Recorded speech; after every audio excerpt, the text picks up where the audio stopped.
could read the sunshine statement, please. Be advised that proper notice has been given by the Township Council in accordance with the Sunshine Law in the following manner.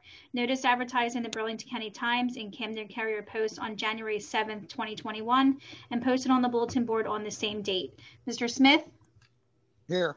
Mr. Jenny? Here. Ms. Pareo? Here. Mr. Lyon? Here. Mr. Burrell? Here. Good evening, everybody. We're going to get started with our ordinances on second reading. This is ordinance 2021-03.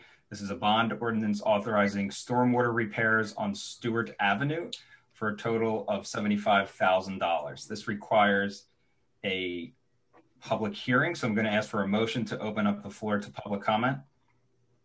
I'll make a motion to open the public. And can I get a second? Second.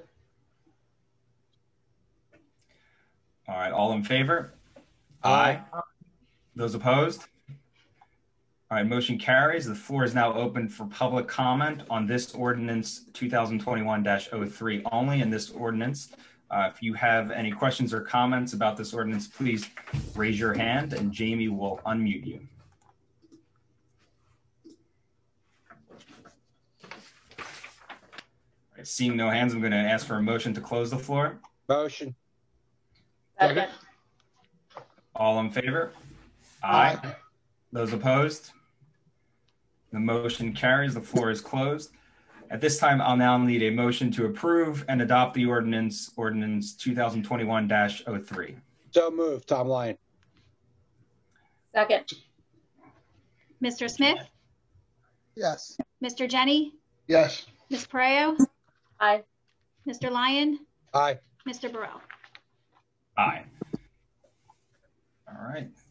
That ordinance is passed. Next, we have our resolutions. This is resolution 2021-39, authorizing a closeout change order and final payment for the Clay Street pump rehabilitation project. Can I get a motion to approve? Motion. Lynn. Can I get a second? Thank you, Marlo. Jamie? Mr. Smith? Yes. Mr. Jenny? Aye. Ms. Pareo? Aye. Mr. Lyon? Aye. Mr. Burrell? Aye. And that resolution passes. Next, we have our motions.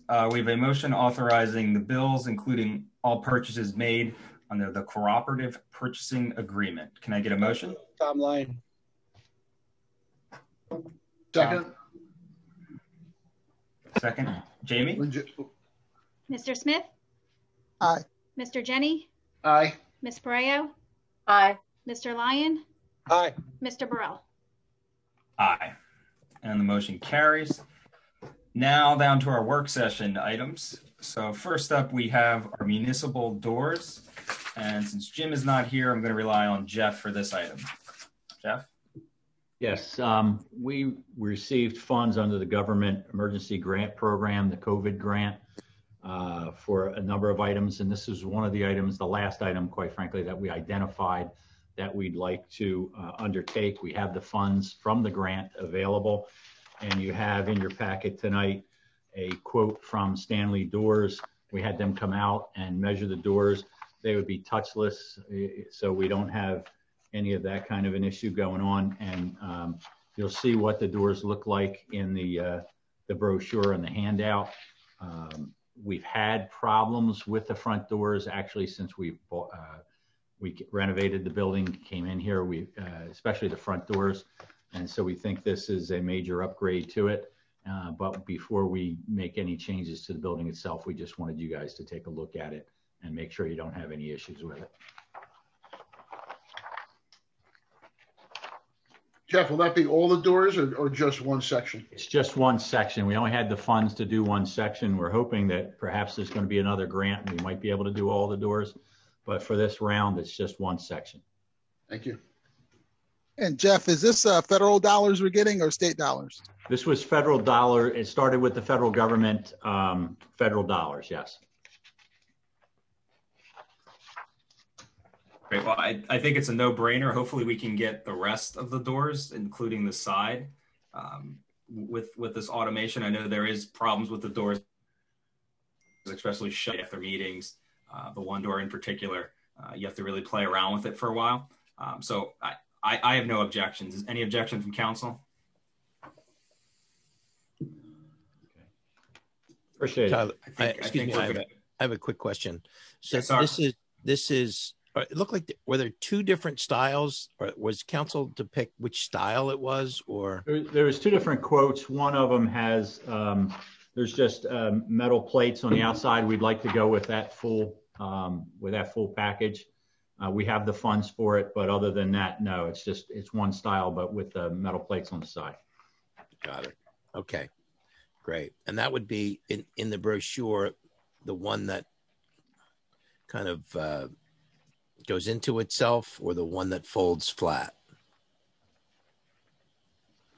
Or did I one seemed to be telescoping and one seemed to be, they both say telescoping. They basically come into themselves. They're telescoping, yeah. Okay. All right. They both look great. Whichever one it is looks great. Yeah, I mean, that's all we really need. It's below bid thresholds. It's below prevailing weight thresholds. So there's no real other action other than before we did anything to the front of the building, we wanted to make sure that the mayor and council were aware of it.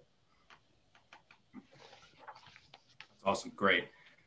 Thank you, guys. And I apologize. Apparently my internet is unstable, so everybody's frozen. So if you raise your hand, I cannot see you. So trying to get that fixed while I do this. So if you got to speak, if you could just speak up, because I cannot see your movements. But I think we have no objections, Jeff, so you can move forward with that. Okay, thank you. Thank you. And next up, we have another fun item, is our trash contract. Jeff, if you could just give us a baseline, and then we'll take it from there. The current trash contract, which was a 5-year contract, runs out on September 30th of this year. We're trying to get way out ahead of this issue so that you have some time to take a look at it. You don't have to make decisions tonight, but can start looking at the issues that are involved. The specifications significantly more involved than just this, but these are the main parameters of how the contract would run, or the decisions you have to make in determining how the contract would run. I can go through the individual items if you'd like. Since we probably have some time in this meeting, if you'd like me to do that, just kind of generally go over them. And then you don't need to make decisions tonight, but so that you're aware of what those items are. Yeah, Jeff, I think that'll be a good thing. All right. First item is, and there's really probably not much of a choice, but do you want to continue with the automated pickup? Almost every trash company has gone to the automated pickup. So you would probably have difficulty getting a bid on a non-automated pickup. It's just the way of the world now. But obviously we can write that into the spec if that's what you wanted, but it would probably be significantly more expensive to go the other route if they could do it at all. Most trash companies aren't doing that anymore. The second item is whether or not you'd like to have in the specifications the existing schedule that we have throughout the township. We have basically 4 zones that are done over 4 days.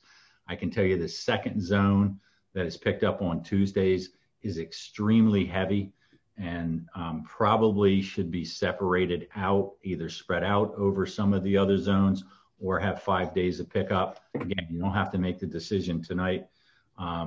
But if we want to have in the specifications that we want to remain with the pickup schedule that we have now, we would want to write that into the contract bids. And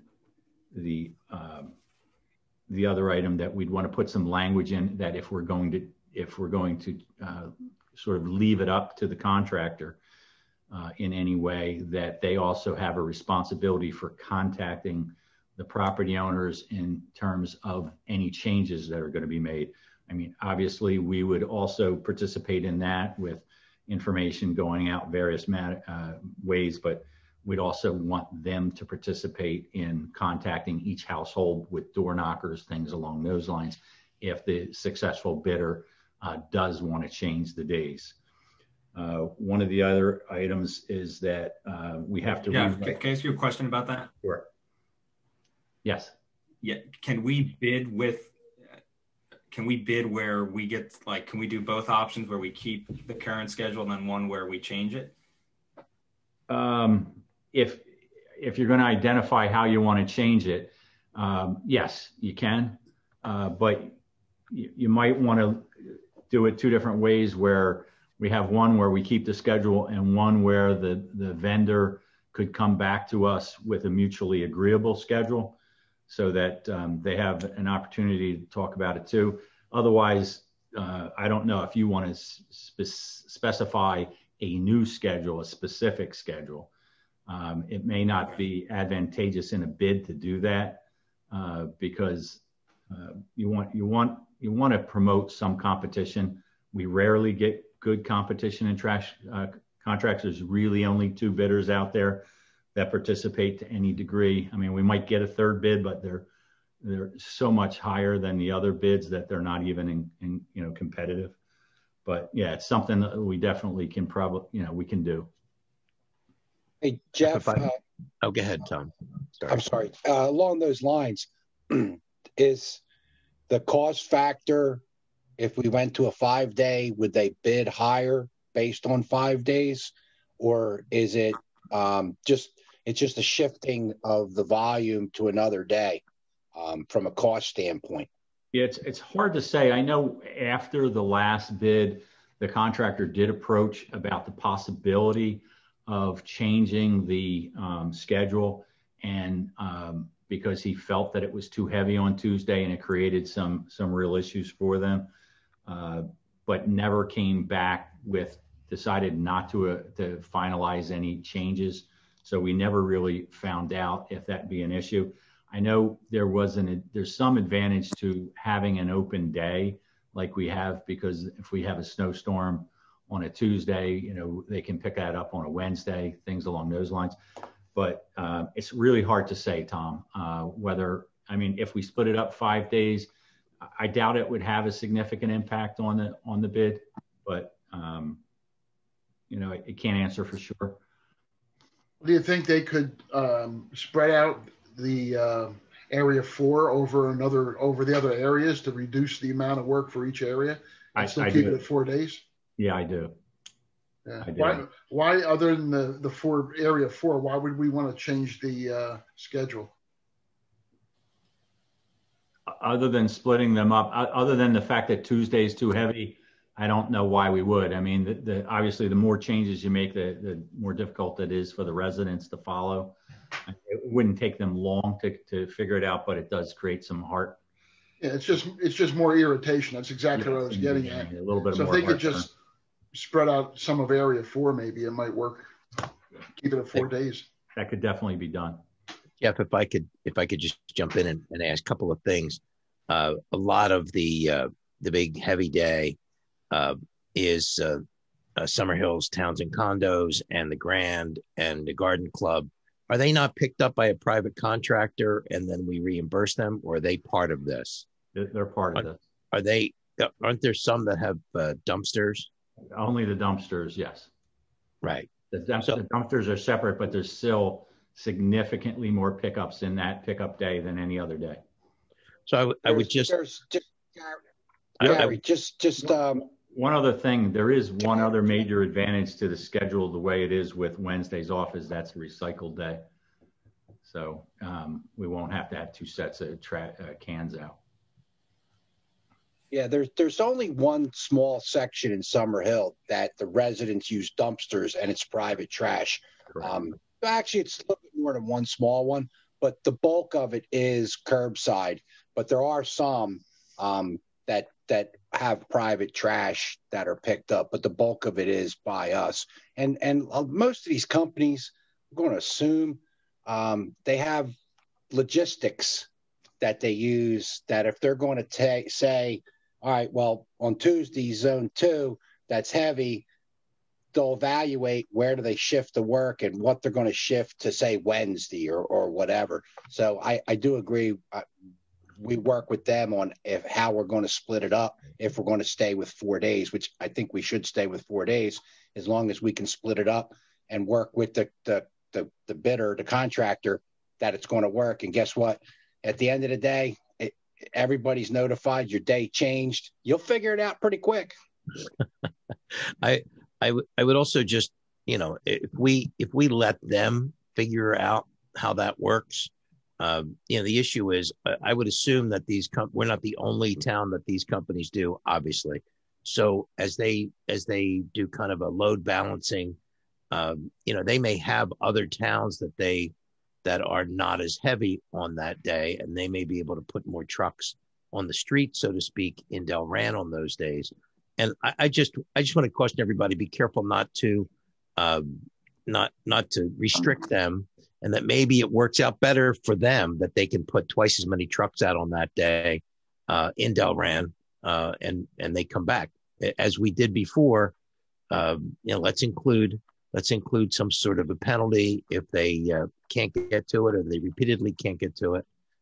Seems like after we invoked that one time a little while back, they seem to get their act together very quickly when it took money out of their pocket. So that'd be my suggestion: is let them come back with a quote, but include.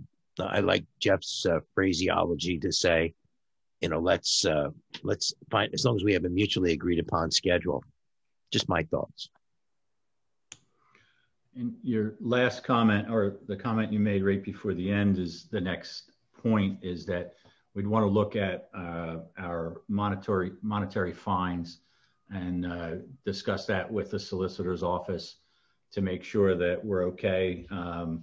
Maybe update that a little bit. We did have some issues. We did fine the company several times, I think in total amount of about $17,000. So it was sufficient, or was pretty significant. But we'd want to take a look at that and make sure that we've got all of the kind of punitive parts in there so that we can bring them to the table if we have a problem again, like we did this past, I guess, year and a half. So that's something we want to look at again. Jeff. Yeah, Jeff, I think that's the most important part of this. I remember we've had some very in-depth conversations about this before. And, I don't even know if there's a way we can put this in there, but, part of the problem was that they were continuously missing streets, and then they have 24 hours from the time we notify them that they missed it.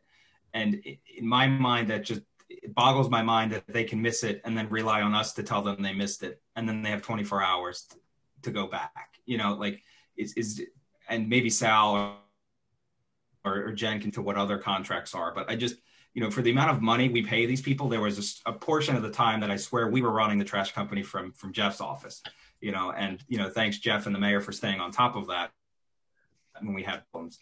I just want to make that's my big concern, is making sure there's enough teeth in here that, when they make repeated mistakes, that we have some teeth on them, that they can't slip through the loopholes. Yes. Agreed. I'm sorry. Agreed. Because when we were having the most significant problems, we basically had to go out and pretty much count the number of missed locations in order to get those fines calculated, which obviously creates another hardship on our workers to follow up and individually see what was picked up and what wasn't in order to come up with those numbers. I mean, it works, but there's better ways to do it, and we'd like to get those addressed so that we don't have to go out and individually count the number of missed locations.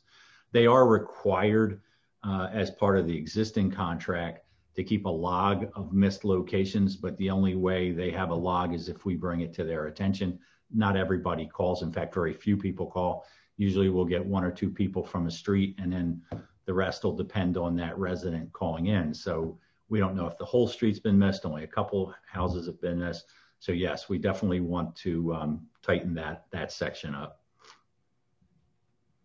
That would be great. That would be fantastic.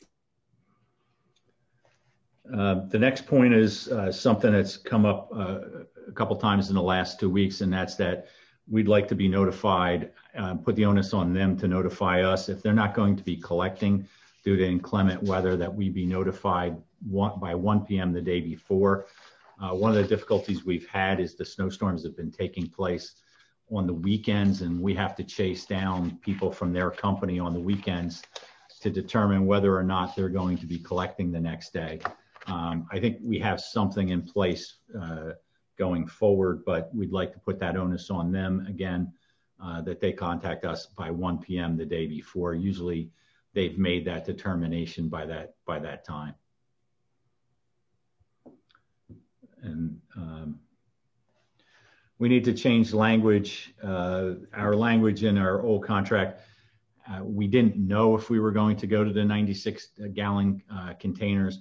So we'll be changing some of the language that's in there with regard to our ordinances and what they say in terms of the amount of trash you can put out and how you can put it out, is that it be put out in the containers, and that if they damage a receptacle, that they reimburse us $75, because we'll be either they replace the container or reimburse us $75, because that's what it costs us to get the containers from. Actually, it's a little less from the company. So we'd want to put that in the contract as well. There's always language in the contract about the appearance of vehicles, meaning that the vehicles be fairly new. So we'll update that, since our contract was a 5-year contract, that the vehicles be no older than 2016, so that we don't get a fly-by-night company. I dealt with that, I think, the first year I was here 30 years ago, and it's not fun. There's another item in terms of liquidated damages, and again, we'll review that with the Township Attorney's Office in regard to what we can do there on that paragraph. The other item is whether or not you want to go out. We've always usually gone out for a 3 and a 5 year contract, whether you want to go for a 3 and a 5 or just a 5. The kind of investment that these companies make, 1 year, we found 1 year contracts don't work because they're not going to make the investment in the equipment it takes to pick up a town the size of Delran for a 1 year contract. The longer you make the contract, usually the better the price is per household. So I would recommend at least a 3 and a 5 year option, or just a 5 year. It's up to you guys how you feel about that one. And then one of the paragraphs, we have to address the size of the containers, which we already have. And then finally, we're going to have to discuss the issue of ownership of the containers. The original bids, the company, as part of the bid, provided the containers, distributed the containers. We're supposed to keep an account of all of the containers. They all had serial numbers. I happen to know, based on how they gave the containers out, that they did not keep track of the containers and their numbers. And we've had to purchase containers since that time. We know what containers we've provided. I think it's doubtful if Republic were to lose the contract that they would come back and collect their containers. But the ones that they gave out by contract, they would be able to collect. They actually own them, but I think they'd have a very hard time identifying them. So we'll have to address that in the new contract, one way or the other. I think those are the major items. And like I said, you don't need to make a decision tonight, but those are the items we'll have to go through. I'll get together with the solicitor's office and draft some of those things and send them over to them so they can take a look at and get some input on some of those items that we need more information on from a legal standpoint. One of the things I can tell you that we've seen, and all the communities have seen, and we just got another report on it today, is since COVID took place, most of the towns are up significantly in the amount of household trash that's being picked up. And it's all the way across the board. A lot of it has to do with people working from home. And so they're basically using their homes as offices, and additional items are being thrown out. I know in our case, there was about a $70,000 increase in landfill fees. And in an adjoining town, I know they had a $60,000 increase. So it's, but we also just got a report today that that's pretty much what everybody's seen across the board. So my guess is, based on the fact that the company has to pick these items up, where before they were in commercial dumpsters, which they no longer are. Commercial dumpsters are way down in terms of yardage. is that more than likely that's going to reflect in an increase in the bid spec, is my guess, because they're handling that trash. So we're going to have to be prepared for that as well. Obviously, it's a competitive bid. Trash collection specifications are fairly well regulated, more regulated than probably any bid specification that goes out. So those are the items that we have for that. Yeah, do they typically write that in the contract as, and that would be based on the tipping fees, and it's really not part of the bid spec? Or no, the bid spec, the tipping fees are paid to the county landfill directly. Right. Yeah. Right. But they don't get involved with tipping fees in the contract, correct? No. Right. And they don't profit from the tipping fees. No. Great. Okay. Hey, Jeff, just curious, do you see the same increase with recycling as well? Like, has there been more, recycling that's been picked up in Delran, I guess, and also, if you have any intelligence on the local towns as well? I'll have to look again. I haven't received the final recycling numbers. Let me take a look at that and see if we're seeing those kind of numbers. I'll take a look. I honestly don't know. I didn't see early on any kind of a large increase. Okay. And I think that report indicates that that's been pretty steady, but I'll take a look at our own numbers. Sounds good. And see what they look like. And Jeff, another quick question. This new bid will include the trash pickup for any of the potential COLA, from our COLA litigation and all the new development, compared to now it would be, any trash pickup from any developments that come are added to the contract and pretty expensive, right? Yes. What there'll be a provision in the contract that provides for a per pickup increase for each one that's picked up during the length of the contract. We could put something in there that doesn't state that, but it doesn't work. Then they just bid way through the roof. Gotcha. Because they can't really anticipate what's coming. So usually there's a proviso in there saying that for each additional pickup, they'll receive so many dollars. It's not a whole lot more expensive than the regular numbers, but I think it's slightly higher. Okay, cool. Great. So I think you've got enough feedback to work with sales office to put together some language, and we'll take it from there. Yeah, we have a lot of time, but that's why I wanted to get it going early so that we can address it. So if anybody has any ideas, we can incorporate them as well. Great. Thank you, Jeff. Appreciate it. Yeah. All right.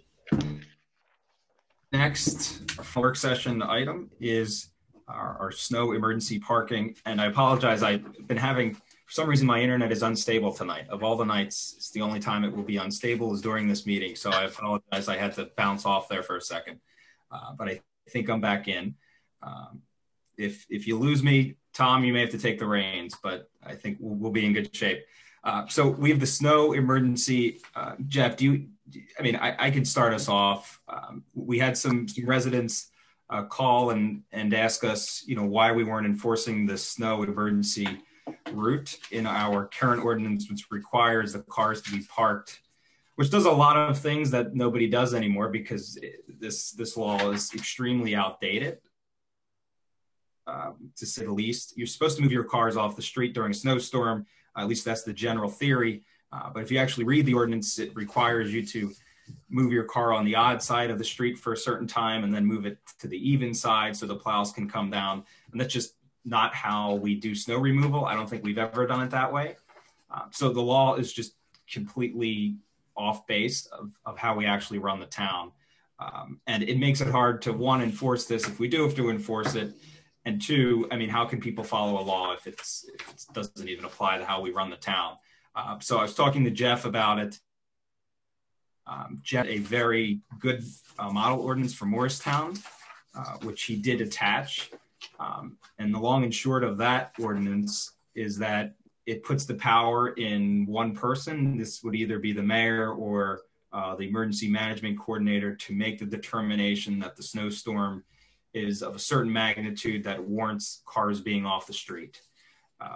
instead of now anytime it snows, your car is supposed to be off the street.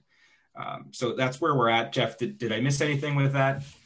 No, I think that's the simple answer to the issue. Yes, the current ordinance doesn't work. We'd like to see it amended and go from there. Usually these ordinances are used as a tool. It's not so much that they go out and ticket cars in most towns, to be honest with you, but to use as a tool if it creates a problem so that we have the opportunity to do it. The way the current ordinance is written, it's nearly impossible. It would be nearly impossible to enforce. Yep. If I could just jump in, Council President, if that's okay. Yeah. There's a couple of things. One is that it's not every time we get a dusting or every time we get an inch or two. These ordinances really address major storms. There are a number of things. I've had a brief conversation with Sal. It's typically as much as, I'd love to make the call as to whether it's an emergency situation. It's typically the emergency manager within the town that does that. Firsthand, I had a chance to see the difference with when the cars are clear and when the cars are not clear from the road. When they're clear, they can get right up in there. Fortunately, there's a stretch in my neighborhood that right along my street that we all kind of figured that out a while back. And boy, they get right up in there. And I've been with them where they are trying to get around the cars, and it's a snowplow. It's not a shovel.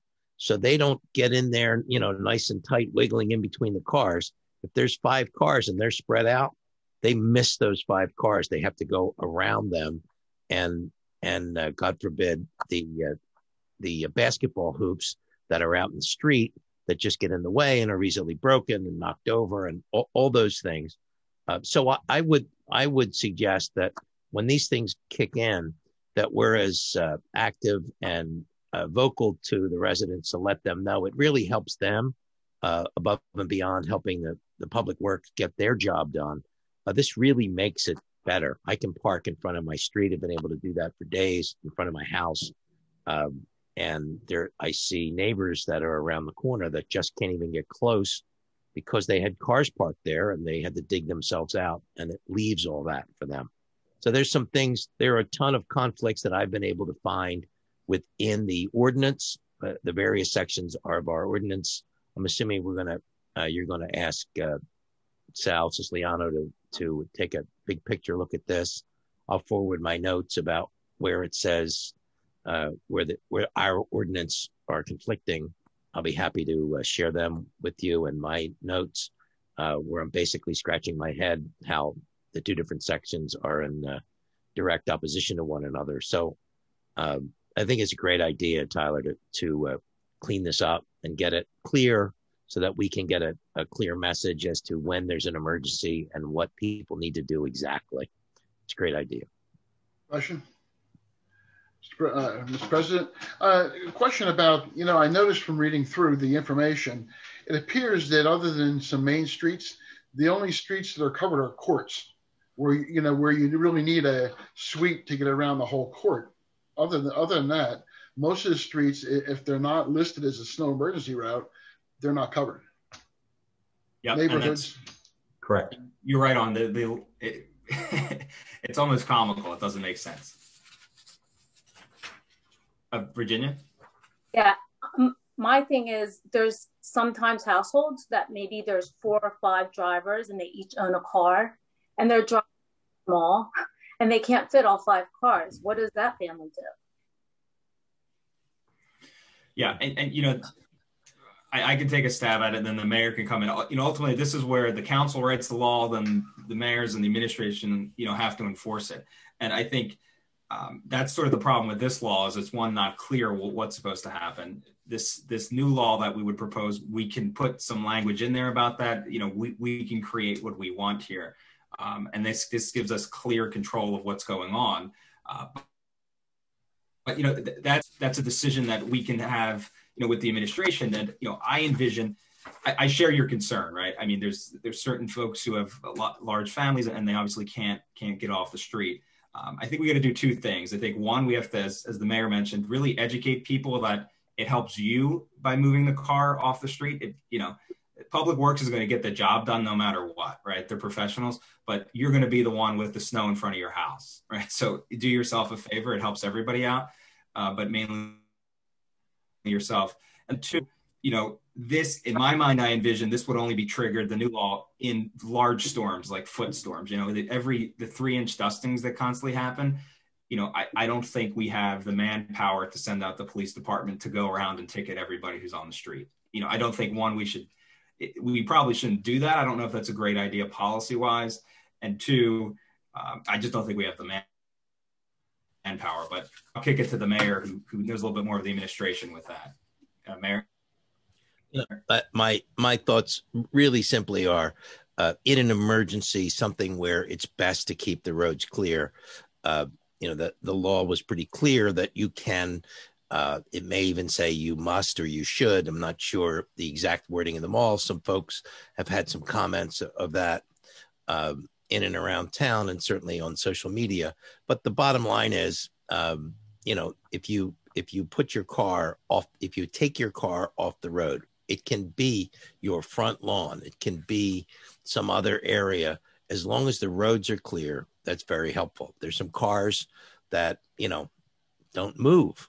So we probably should, you all should probably address that. If there's a car that's on the street, my guess is probably, if it doesn't move at all, it might not be legal to have that car on the street, but it certainly might be an inconvenience.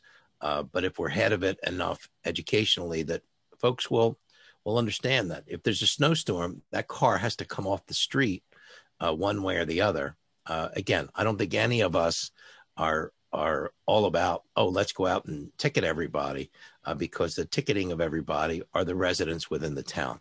I think it'd be better for us, both short-term and long-term, to make sure that they understand what's going to be expected of them as these go by. We had the opportunity to have one of our vehicles on the lawn, and it was nice and wet and soggy, and I'm sure that I'll be tamping down a very large rut out of our lawn, but the roads are clear. So there might be some inconveniences that happen because of this, but it's a snow emergency. Things happen. Sorry. I think this ties into also to the communications committee that you set up, that we need to communicate this to the community, because you talk to people and people look at you and stare at you like they have no idea what you're talking about. So that could tie right in there, and it'd be an important element of that communications. I wholeheartedly agree, and this is the value of that communication committee, is we can get out the education for it, for these type of things, and two, we can notify people when there is an emergency. So I think our first line here, as the mayor mentioned, I don't think any of us, bootstrap the budget off of ticketing people for this. That's not the objective. I think first, we're going to prioritize communicating with everybody and making sure they understand the value of moving their car off the street. And then two, we're going to have Sal and Jeff take a look at this ordinance. We're going to hopefully adopt something, fairly shortly, that gives us some teeth in an emergency. And I mean, not, a 1-inch dusting that comes through. I mean, a significant storm that requires the Public Works to get out there. Any other thoughts or comments? Tyler, by the way, an excellent job in organizing this communications committee that's kind of far and wide from many different folks. And I think the first meeting is scheduled next week, as I recall. That was pretty quick order in getting that done. It's important, and it's especially important in the winter. Yep, absolutely. I have a report in my report about that. And Jamie, if you could let Jim in. Okay, you just saw him. Great. Awesome. All right, so I guess the next step is, Sal, can you take a look at the current ordinance? And yeah, we've got. I honestly think we just. Yeah, you gave us the current ordinance, and Jeff gave us the Morristown ordinance. We can look at that. Gary, or if anybody else wants to send us their comments, observations, any inconsistencies. And it seems like Morristown is the simplest, so we can work off of that as a model. If you want us to look beyond that, we can, but it seems Morristown is very simple, very direct. The director of OEM declares a snow emergency and sort of goes from there. So we'll repeal and replace will be the goal. We'll repeal what we have existing and replace it with something new. Yeah, I agree. Our ordinance is not great, so I'd rather not work off of something not great. Let's just start. We'll just wholesale repeal it. Okay, great. So you'll take care of that, and then we'll follow up in a couple meetings, couple weeks, and take a look at that. All right. I'm good. Everybody good with that? All right, awesome. And that concludes our work session agenda items. So now we're going to have, well, that's our public portion. Now we're going to have our reports, and then we'll go into executive session. So at this time, we're going to have reports from our clerk, Jamie Eggers. I have no report tonight. Thank you, Jamie. And next up, our administrator, Jeff Hatcher. Yes, the mayor has been working on the municipal budget, and we'll have the packets out to you sometime early next week. We'll contact you to find out the best way to get that budget material out to your homes to make sure that it gets to you and doesn't get taken off the steps or anything, but we'll be in contact with you early next week. That's all I have. Great, thank you, Jeff. Appreciate it. Always love the big binders. Next up, we have Mayor Katzenberg. Mayor? Yes, thank you. I have just a couple of things that kind of updates and something else that I think is very important. First, there was some of you may have known, and I was lucky enough to be involved in that, I don't know, 10 years ago, 12 years ago, and that was the Route 130 Delaware River Corridor committee. That was an advisory committee. Now they're coming up with some plans. We've had a chance to meet in the first wave. It was kind of a invitation to all the mayors. We met in small groups. They provided an assessment report that's 100 pages or so, and it came in about 2 hours ago. So I haven't even had a chance to review it yet, but as soon as I do, I'll send that to Jeff and Jamie to distribute to all the members of council. Some of the information is helpful. Some of it is just more history than anything else, but I'll keep you posted on that. Also had an opportunity to meet with, virtually meet with the folks from the Recycle Coach app that's out there. They have a tremendous app that's very helpful, that's both usable for a smartphone or on our website, that helps us to get the word out, helps to do right down to, this is my address, when is my trash, when is my recycling, what do I do with this old paint, any number of things. And the bottom line is it's free.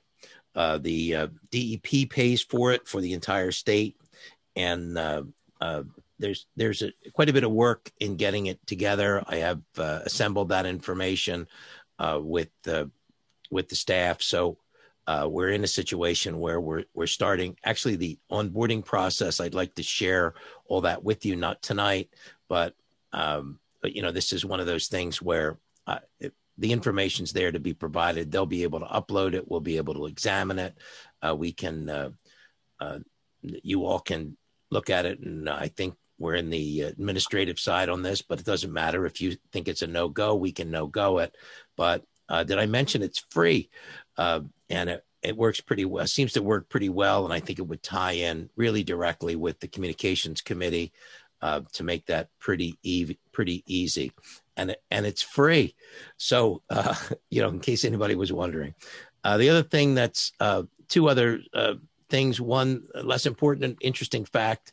Of course, the Delran Historic Society has indicated that there's information across the street from a school that was in the 1800s that was across the street from the municipal building in the area that they're now clearing, called the Westchester School. And they've reached out to me to reach out to the contractor, see if they find any artifacts or anything on the site. And if so, I think they're looking to put a historical marker later on for those folks that have been involved. We were involved when I was on council in working with the Historic Society. You see some of the blue signs around that do that. That's still a work in progress. And finally, on March 6th, there's a blood drive that the Delran EMS is putting on in honor of one of our Delran residents that has been put forth. He's in a cancer battle. Some of you know him as Fez. I know him as Dan Pfeiffer because I went to high school with him. And he reminded me again, it's Pfeiffer like Michelle, but no relation. But there's a blood drive. You can sign up for that at the redcrossblood.org and use this. If it looks for a code, it's FEZ. That's his nickname, Fez, not spelled that way, but that's what they put. That's March 6th from 9 a.m. to 2 p.m. In the community room at the municipal building. It would be great to stay with him. He's doing real well. Talked to him today. He was actually at the watching the ice rescue that most of the members of council and I had an opportunity to attend and view. But he's in great spirits. He's a fighter and he's doing pretty well.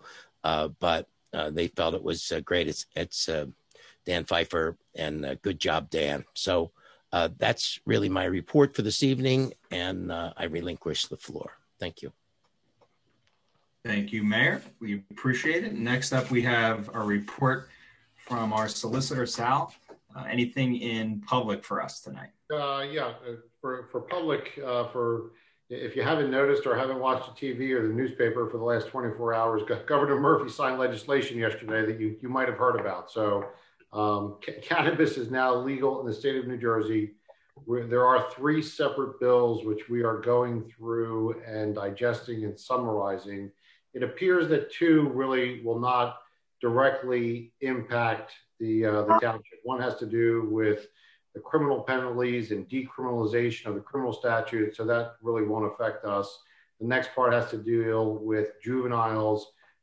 It seems that there's different penalties, 18 to 21. So if you're under 21, you sort of like cigarettes, you really can't legally smoke marijuana. And believe it or not, there's different penalties if you're a minor. So 18 and under, and then 18 to 21. So again, that doesn't really affect us. The biggest one that's going to affect us, obviously, is the implementation and legislation. The bill itself is about 245 pages. So we have to read through, summarize that, and just give us an idea moving forward. From what we can see right now, you cannot start growing marijuana at home. That still appears to be a no-no. You cannot go out and just immediately just start consuming it. It's going to take at a minimum 6 months. I suspect it's going to be more into the fall and maybe even a little bit longer, just in terms of the regulations and who gets licenses and how they're distributed. And literally the Cannabis Control Commission, or for those of us who remember sort of like the Casino Control Commission in the 1977, 1978, they've got to write the rules. So they have to figure out how this is going to happen in terms of there are right now medical marijuana providers. They will be authorized. Their licenses will shift to recreational users. Hasn't happened yet. So you just can't walk into a medical marijuana dispensary and say it's legal to sell me some. You still have to have a medical marijuana card for right now. But at some point in time, that's all going to roll out. So for us, what we have to see how this is going to play out with the township. We have to look at it. Obviously, we had a business or a type of business that the day before yesterday was illegal. Now is going to be a legal business. So how does that affect our zoning ordinances? We may have to look at the master plan. Is it a retail shop? There might be instances where you're going to have some sort of, I don't want to say manufacturing, but the growth of the marijuana in an industrial setting.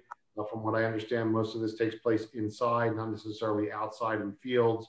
So we may have a retail component. We may have a light industrial component. And we just have to see how we can best implement that and how these businesses can be situated within the township. And then overriding all of that is even the licensure of it, because we'll identify where places can go, but it's still up to the individual business or prospective business owner to get the license from the state. So similar, we think, to the EDC, you apply for the license, you get the place, and then council's function is sort of a blessing, but it's already an approved license. And again, we don't know how many licenses. Will it be by region, north, central, and south, like it is right now for the medical? Will it be by county? Will it be by population? Lots of questions. So it's simple to say, hey, it's legal, and start lighting up, but it's going to take a while until we process it all. So that's the big headline. Thanks, Sal. And as you mentioned, the planning board is actually going to reopen the master plan and take a look now that law has been passed about how to regulate some of this cannabis here in Delran, what zones it may be permitted, what zones it will not be permitted. All these nuances you discussed, we're kind of learning this as we go. Like your office, we are here, and the master plan committee that's going to be set up next month, I'm told, we'll take a look at that. So for the public, we'll keep you guys updated as we navigate these uncharted waters, I think is the best way to explain it, because this is unprecedented, in a good way, but we're figuring out the answers to these unknown questions each and every day. So thank you, Sal. Appreciate you staying on top of that for us. And next up, we have our engineer from CME Associates, Jim Winkowski. Jim? Hi, how you doing? Sorry I was late. There's not much to report on. There really hasn't been much going on over the last couple of weeks with the weather. New Jersey American Water has been chugging away, though, on their water main. They're over on Edgewood and Fordham. They just finished up Baylor. So they'll continue now, especially if the weather's getting a little bit better. The trail project on River Drive, they haven't started yet. They don't have a notice to proceed yet. We expect that to be issued within the next couple of weeks. So hopefully within March, they get started on that. And we should be going out to bid on Conroe in a couple of weeks. So well, that's all for now. That's great. Thanks, Jim. Appreciate it. And thanks for joining us at the end. You didn't have to, but we appreciate it. Next up, we have our reports from council members. So first up, Councilwoman Virginia Parejo. Virginia? No report this evening. Thank you. Thank you, Councilwoman. Next up, we have Councilman Marlowe Smith. Yes. As the council and the mayor, on January 19th, we all went out and commemorated, the loss of 400,000 lives. As you know, yesterday, we commemorated the loss of an additional 100,000, 500,000 people that have lost their lives to COVID. I know that the infection rates and the hospitalizations and the deaths seem to be slowing, but just in the span of a little more than a month, we did lose 100,000 of our fellow Americans. So continue to, social distance, wash your hands, wear masks, and make sure that we're still being vigilant. We're not quite out of the woods yet, even though more and more folks are getting vaccinated, and we're hearing more and more good news. It's still time to be careful. Thank you, Councilman. Next up, we have Councilman Lynn Jennings. Lynn? I echo Mr. Smith's comments. Other than that, I have no report tonight. Thank you, Councilman. Appreciate it. And next up, we have our Vice President of the Council, Councilman Tom Lyon. Yeah, no report this evening. Thank you. Great. Thank you, Councilman. And for my report, I just wanted to echo what Councilman Smith said about the 500,000 lives lost. Actually, I was informed earlier today that our flags are at half staff at the Township building, mourning those 500,000 folks. So, keep those folks, in your thoughts. And as Councilman Smith suggested, we're getting to the end, but we're not at the end yet. So continue the social distance, continue to wear your mask, do the right things, register for your vaccine, make sure you're taking the appropriate steps. And, there's a lot going on behind the scenes. This was a fairly quick meeting, generally speaking, but, just as some checkpoints for the residents listening in. As we mentioned, the master plan is going to get cracked open to evaluate some of this cannabis stuff. I know the planning board chairwoman Candy Cure has told me that she plans on doing that, and she'll be doing that in the next couple of weeks. We also have the tree committee, which council created earlier this month, is meeting tomorrow or Thursday night to discuss reevaluating some of our tree ordinances and ways we can plan around development so we're not destroying our natural habitat here in Delran. We also have, as the mayor mentioned, The communications committee is going to meet next Wednesday. We're looking forward to that. There's a great group of people from all walks of life here in Delran on that committee to give us some of their insight on how we can better communicate with them. I think there's no better way to do that than get it right from the residents' mouths themselves, instead of us trying to guess from our desk here. And you mentioned the cannabis law, as Sal is going to follow that closely as we sort of navigate these uncharted waters. So there's a lot of things going on. We're working very hard, and we'll definitely keep the residents updated as these projects continue. Now, at this time, I'm going to ask for a motion to open the floor to public comment. Motion. I'll second. All in favor? Aye. Aye. Those opposed? Motion carries. The floor is now open to public comment. So for the folks who are joining us online, if you could raise your hand, and then Jamie, our clerk, will unmute you. And I think, is that Matt, right? I can't see. Yes. Matt, can you hear us? You're unmuted and the floor is yours.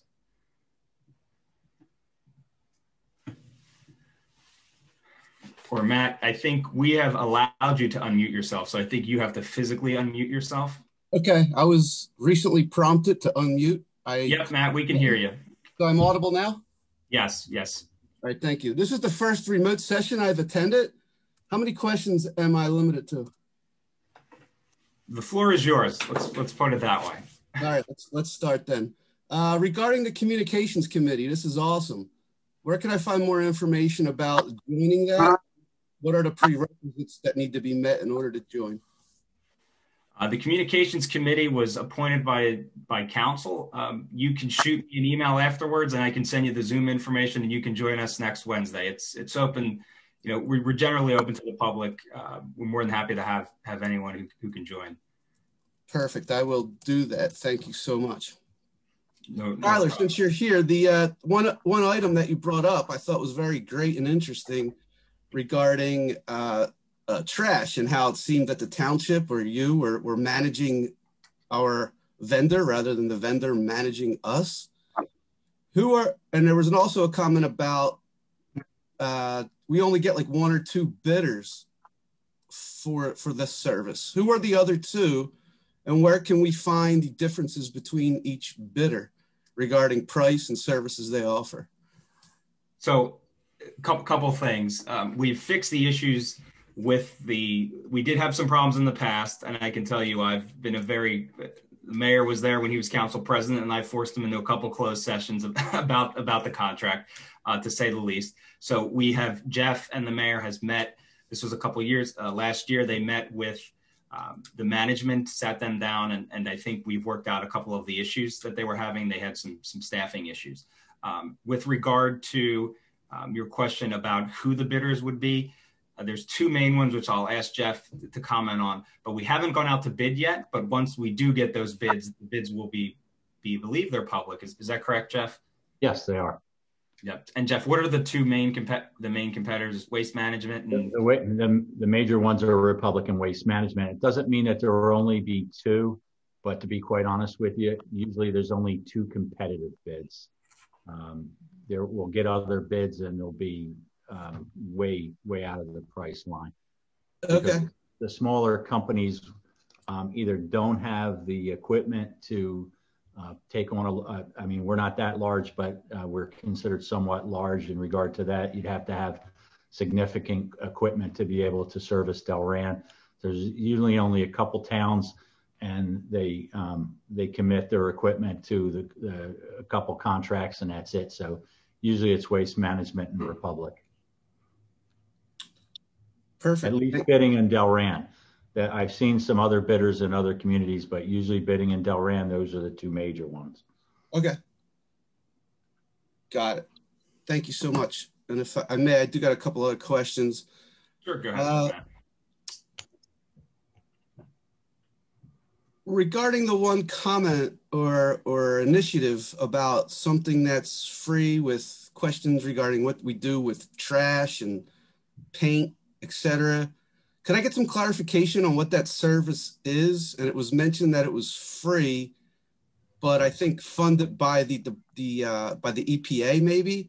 So someone is paying for it, and how much are we currently being funded by the feds for what the service is?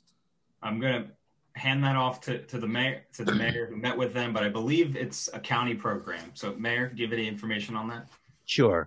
Thanks for the question, Matt. So it was originally something that was run by the county, Burlington County, and they were covering the fee for all the 40 towns in Burlington County. And then the Department of Environmental Protection saw that it was in another town. It was in other towns in another county as well. They vetted it out pretty well, and they decided to fund it to pay for that for the entire state, for any town in the state.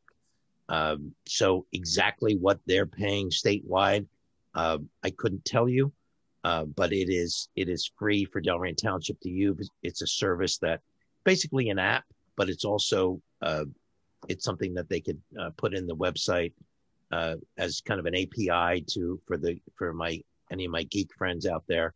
That would be in one of the pages where you didn't have to have a smartphone in order to use it. You would have to have the internet for this, but it'd be one more tool that we could use to be interactive and available 24/7, so that I had the app on my phone because I'm that guy. And when we had the storms a couple times, I would just go on to this app called Recycle Coach, and it would tell me that recycling was backed up for one day where I live. So it was very direct. It's kind of we're going to send them mapping on what's picked up on what days, and they coordinate. Certainly the county level is very involved in this. So their county recycling is spot on. And as we're able to help manage that with the information. But so who's paying for this? The DEP, what they're paying, I honestly don't know, because this is a statewide contract as far as I'm aware. I don't know what other states are doing with this app, but they're really responsive and willing to help us do some of the heavy lifting and getting it set up for the benefit of the residents. Okay. Thank you. That helps greatly. Is there an ETA on when Delran will start taking advantage of this app that sounds to be currently available to people within the state? Yeah, so it's available now on a limited basis for recycling. It looks like they have a very, very aggressive timeline. We're sending information, preparing it as we speak. They're talking about the potential of it being ready in a week or two. That would be, they're saying a go-live date of March 10th. We're compiling maps in the same process that we're doing for the website is that Tyler's looking at with the snow. I'm looking at with some of the web pages. There was some conflicting data. If anybody's ever managed a website, you know that pages get written, things change, something updates, but the other place where it's noted doesn't necessarily get updated. We're working with all of that to tie those all together with all the pickup dates and when it's available, when it's not, what's available, what you can bring to the township. That's, matter of fact, Jeff sent me a final revision of that tonight, just not long before the meeting, and that we'll be forwarding through and updating the website itself. And that will also be sent to this Recycle Coach, and they'll do a bunch of that.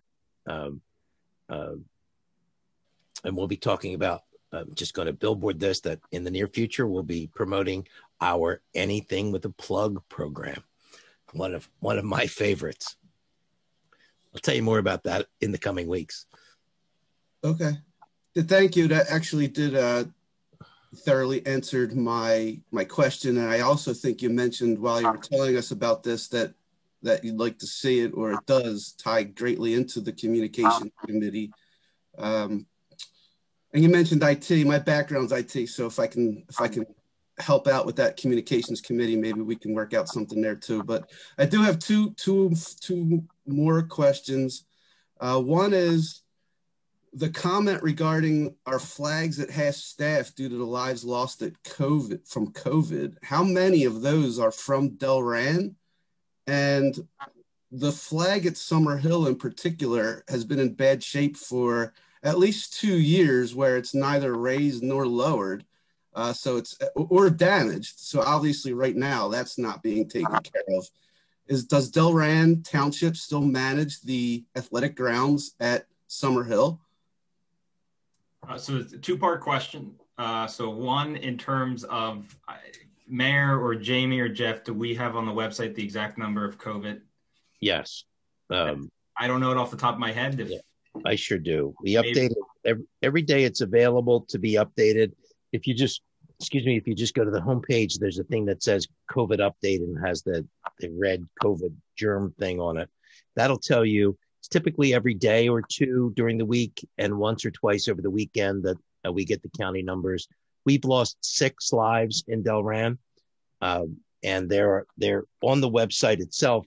There are a number of things. It charts exactly how many folks in Delran have been infected from the first weeks that it was reported back in. It was actually 2 weeks in March, and they were those dates were reported in such a way so that you could see a chart of how that went, and it tells you how many infections there were since the last time we posted. Typically, it's every day or two.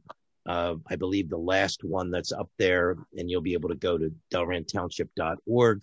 It's the slider that's up there. Just wait for it to show the red flowery looking germ, and click on that, and it'll show you how many. I think there are over 1,500. Yep, there's 6. And your question about the flag, Jeff, is that a flag we maintain, or? I have to take a look at the Summerhill flag. In honesty, usually the only one we address is the one here, but we'll take a look at it. Yeah, let's take a look. And Matt, I appreciate you bringing that up. Between some of the Boy Scout troops we have in town and our connections with some of the elected officials, I know you can send a letter to your congressman or woman, and they'll send you a flag that was flown over the Capitol. So if the flag is damaged, maybe that's something we can do, and make sure that flag is taken care of. Thank you. Obviously, it's a lower priority when you're talking about people's lives, but since there was a point made about flags being raised at half staff for this, I wanted to throw it in there that the flag particularly at Summerhill seems to be somewhat neglected, and it's up to the members of the AA or families to try and treat it the way it should be respectfully treated. Matt, this is my last. This is Lynn Jenny. I just want to mention, I take responsibility in my neighborhood for caring for the flag, for raising it and lowering it. I get an email regarding the governor or president's proclamations whenever they occur. So if you live in Summerhill, maybe talk to the association. Whenever I replace the flag, they reimburse me. And just take it on yourself. I believe in flying the flag, and I care for it. Good, thanks, Lynn. And Jeff's going to find out and see. That's all well and good, but it's quite frankly, it sounds like you're passing the buck to me. If the township is responsible for it, they should be responsible for it. But like I said, there are more pressing issues when people are losing their lives due to COVID. I took the opportunity to mention that because I had that opportunity. Yep. Matt, we're going to take a look. Jeff's going to take a look, see whose authority is, and we'll see it through. Thank you.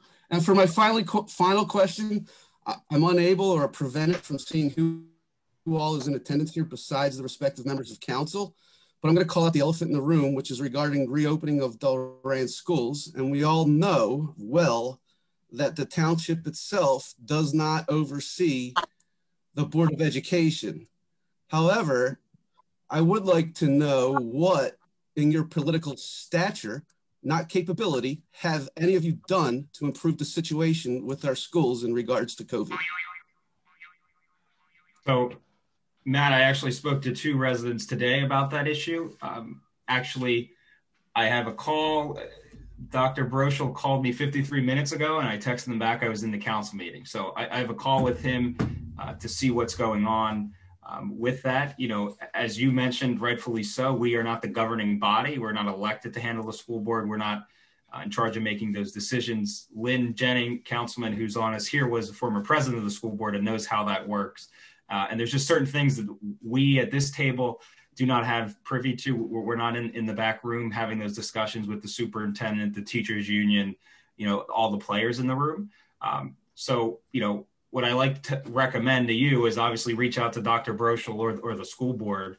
And from my side as council president, I'm going to talk to Dr. Broschel and kind of get an update of what's going on there.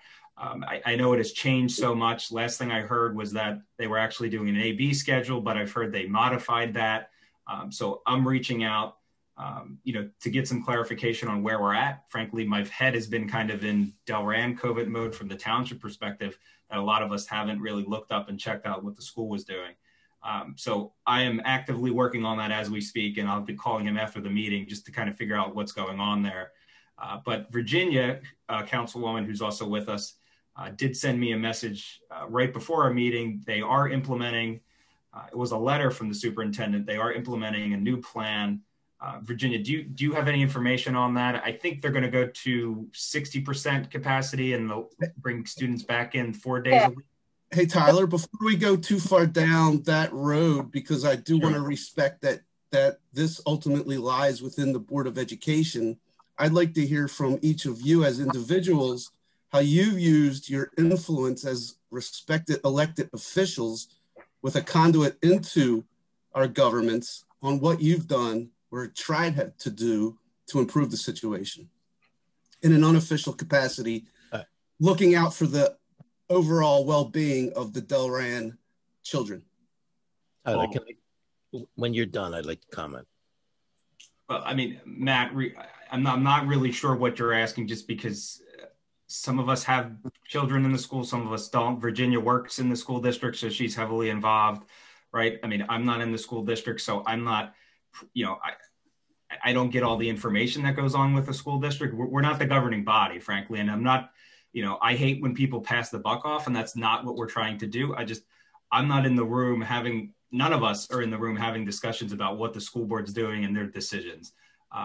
I frankly had a conversation today with a few of the residents who expressed their concern. I admitted that I haven't been following the issue nearly as much as other folks, because we've been, me and along with the mayor and the administration and council here, have really been working with trying to handle our own COVID issues. We had our head in the sand there. So I do have a call with the superintendent to figure out, what they're doing and if there's anything we can help them with. But hopefully that answers your question. I'm not trying to pass the buck, but respectfully, I can't really comment on a governing body that we're not privy to the information. But no, I do like some of what you said. I don't like the use of words like not and no and can't, but I do like the fact that you've initiated some type of collaboration effort with the groups that can. Because as representatives of the township, for us, and speaking on behalf of us regarding irrespective of what the situation might be, whether it be COVID or something else, you as representatives still need to talk to the appropriate people and teams to satisfy the residents of the township you advocate on behalf of. Yep, absolutely, Matt. And like I said, I have a call with Broschel. He called me in the middle of this. I'm going to be calling him afterwards. I know he sent out a letter today, so they're going to be going I think 4 days, Virginia, something like that, in the very near future. So I think that's a good. Like I said, I read that letter and everything. And I don't want to put you on the spot regarding the specifics that came from the superintendent, because I don't think that would be fair. But you feel free to go into it if you'd like. But you've satisfied my question. Thanks. Great. And I just got the letter 5 minutes before we started the meeting, so I only perused it very quick. But thank you, Matt. Do you have any other questions or concerns? No, that concludes all of my questions. Thank you very much.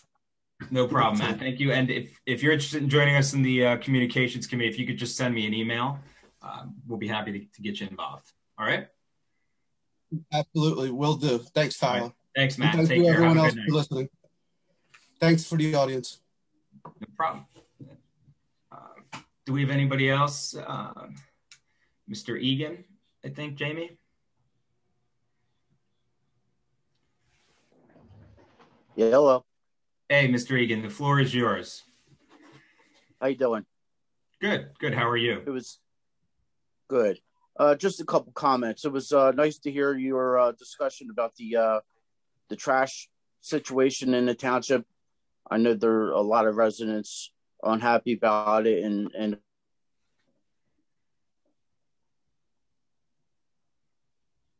council members face on some of the things that have been talked about with.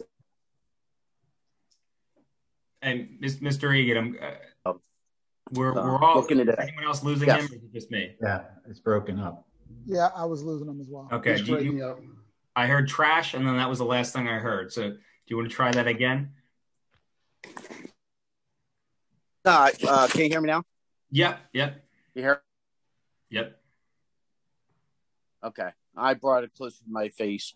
No, I just want to say you guys touched on a lot of things that the residents have been complaining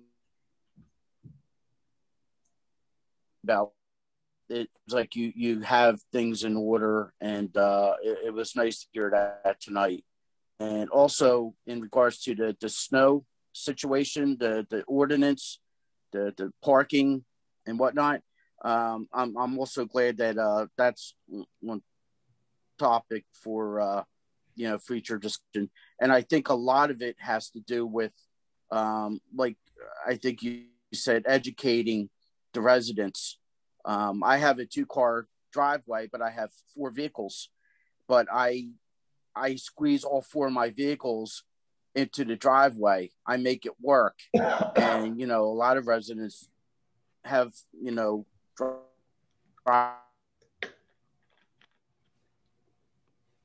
2 cars on the street that doesn't park the 3rd car in the driveway because he has a 2-car driveway. It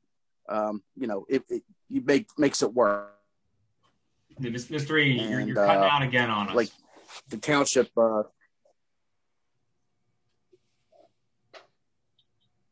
I just wanted to say you guys are doing a good job with the, Cool. Appreciate you hearing about the snow. Great. The trash. And I guess I got a bad connection, so I'm gonna move on. Thank you. Yeah, we can hear you loud and clear when you talk. It's just once in a while you cut out. So we're kind of guessing what you're saying, but I want to give credit where credit's due. Mr. Egan was the one who reached out with some of the snow concerns. So thank you for doing that. I'm glad we can, get it in front of council. It always helps, honestly, I'm going to get on my soapbox a little bit, but that's how government's supposed to work, local government, right? We're a small community and, people see problems and, they come to their elected officials and we work them out, right? We don't have a large enough government to have people reading these ordinances every day and finding issues and driving around the streets and looking for code violations. So we really rely on the residents, and I appreciate you bringing your concern to us, going through the right channels, and we're going to get this addressed in the near future. So yeah, thank you very much. And I appreciate you you taking my comments and doing something with it. And I appreciate you getting back with me. Thanks again. No problem. Thank you very much. And hopefully next time you call in, you won't be cutting out. Gotcha. Awesome. Thank you very much. Anybody else have any other comments or questions? If you could just raise your hand, please.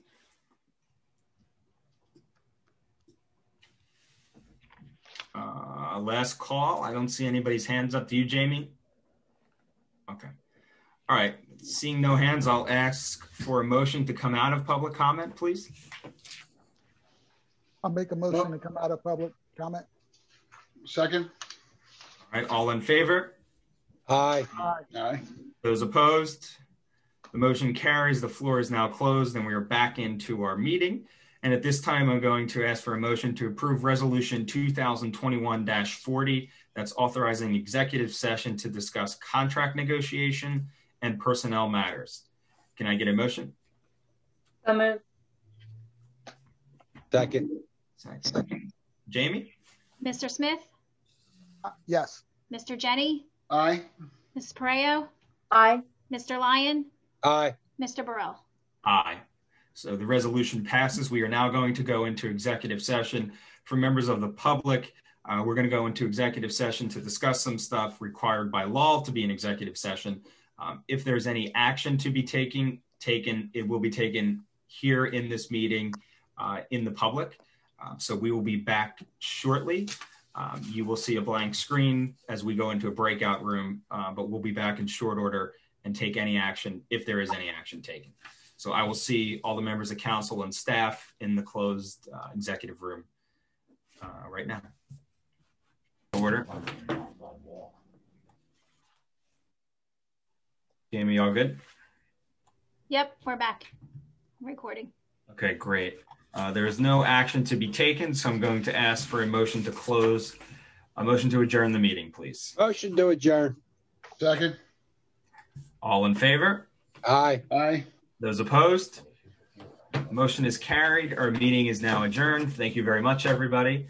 Enjoy the rest of your night, and we'll see you next week. Have a great week, everybody.